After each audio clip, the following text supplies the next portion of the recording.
Hey, what's going on everyone? Hawks21 here, back with another Splinterlands video. So we have two proposals that are ending in one day. So I should get this out before this ends, but we'll see. I still want to talk about them. As you've probably noticed, videos have slowed down slightly on the channel. I was kind of using the quiet time to disconnect a little bit, but gonna get ease myself back into the normal video schedule. Starting with this one, it's going to be fast. Let's talk about these two proposals. Little spoiler alert, one I'm voting yes for, the other one I'm voting no. I'm a little surprised one of them's passing, and we'll get all of that into this video. But if you enjoy Splinterlands content, you've come to the right place. I am Hawks21, and that's what I do here. If you haven't subscribed to the channel, now would be a perfect time. We're pushing towards 2,000. We hit 1,700 at one point, but then I think I lost a subscriber. So trying to get back to 1,700, and then we'll be on our way to 2,000. If you do hit that subscribe button, welcome. I'm very happy to have you here, and I enjoy making content for you guys. All right, let's get into it. So let's start down here with market fee to include 2% burn. I'm voting yes for this. Confirm. We're going to click into it now. And we're going to discuss quickly. Honestly, not that much to discuss. So the one thing to discuss is there was a previous proposal that narrowly failed, and 2% fee. So here we go. This is going to increase the fee to a fixed 6% for sellers on everything. So right now it's 5%. This is going to push it up to 6%. And 2 of that percent is going to get burned. So originally it was going to go to the DAO. Now it's going to get burned. And you can make an argument that, you know, we should think about funding the DAO right now. But just based on the bear market, based on what prices have been doing, I'm not surprised that people prefer sort of the immediate burning of something as opposed to funding something that might not be relevant for years and years and years down the line. So not that surprised. I supported the first one as well. I didn't make a video on it. But major impacts, the fees to sellers is going to go up. The third-party market revenue is going to go down from 5 to 4%, and that 2% difference is going to get burned. DEC, the circulating DEC is obviously going to decrease via the burning. So this is another thing to potentially get DEC back to peg. And so I think the thing here that I didn't realize that bots could sell at a 1% fee somehow. I didn't know if there's a special site where bots sold things. But this proposal would fix everything at 6%. So I don't really know how that works. This is news to me, but that's a good thing. Yeah, kind of what we talked about, the less DEC in circulation, closer to peg, closer to flywheel effect, closer to burning SPS for DEC, which is the ultimate goal. Higher SPS value, more utility and volume for assets, more earnings for players and markets. Boom, that's the whole flywheel situation right here. Anything else? So the drawbacks, a general decrease of funding going to the market interfaces. So this would be like peak monsters, monster market, and those types of things.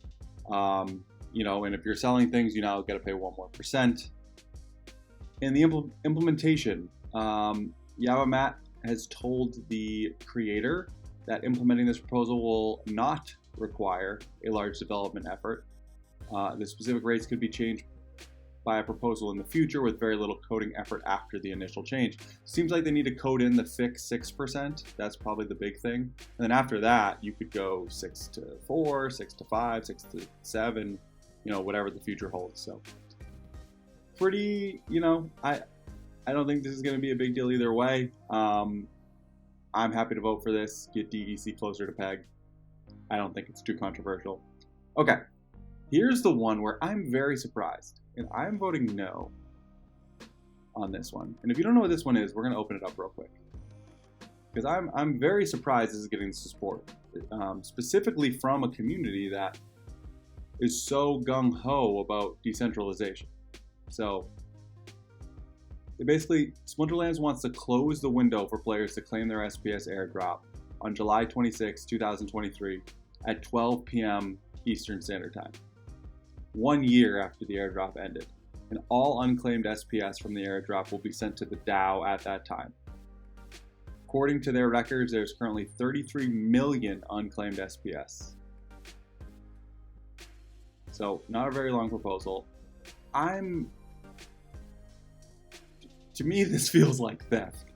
I don't want to be like too over dramatic, but you know, people held assets, people earned these SPS airdrops. If they don't want to claim them, that's sort of their decision. But if these people come back, you know, 4 months from now,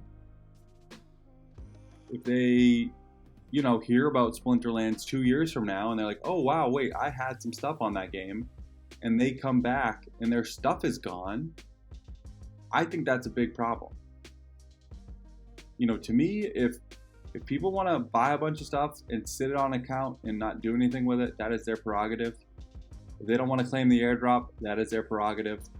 I don't really get the purpose of this. I mean, I get the purpose of it. It's to fund the DAO, but I don't think this is an appropriate way to do it. You know, you're taking assets that people earned and letting other people decide what happens to the assets that someone else earns. Again, this isn't going to happen, but if there's a dead account that has a bunch of cards on it, can we vote that we take the cards away because they're not using the cards? That's kind of what I mean. I just don't. I don't see why this is a good thing. I'm very surprised. Again, this is a community that talks a lot about decentralization.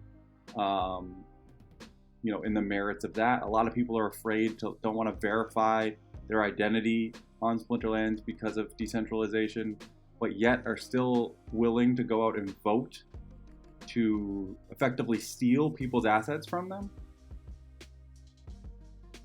That surprises me a lot. And honestly, I'm a bit disappointed that this is passing. When I first saw this, I assumed it was going to fail because I thought it was ridiculous. Well, yeah, looks like this is going to pass. I'm voting no. You know, people said maybe you can burn it, but still it's the same thing. And you know, the way I think about it is the only reason why you would do this is because you think that SPS isn't going to get touched ever in the future, right? If you think players are going to come back for it, you wouldn't do this. You're only doing this because you think these players aren't coming back. And if these players aren't coming back, that SPS is effectively burnt. No one will be able to access that SPS. No one will be able to do anything with that SPS. That SPS will not be a part of the circulating supply. So if the intention of this, yeah, I mean, I just don't see the merits of doing this. I think it's inappropriate. I don't think we should be taking people's assets from them. And this is what this is. So I feel pretty strongly about this, but it does look like it's going to pass. Again, ultimately, is it going to matter? No, it's not going to matter that much. Just as a principle, I think this is bad. It makes me feel very, very, very not good, for a lack of a better phrase. But yeah, so 2 interesting proposals out there. One I'm voting yes, one I'm strong no. This video will be out before the end of voting. Not trying to change anyone's mind. Just want to keep you posted on how I think about these things. That'll be it for me today. I hope you guys enjoyed. And again, if you're new to the community, would appreciate it if you subscribe to the channel. Don't forget to like the video. I will talk to you guys soon and see you around the game.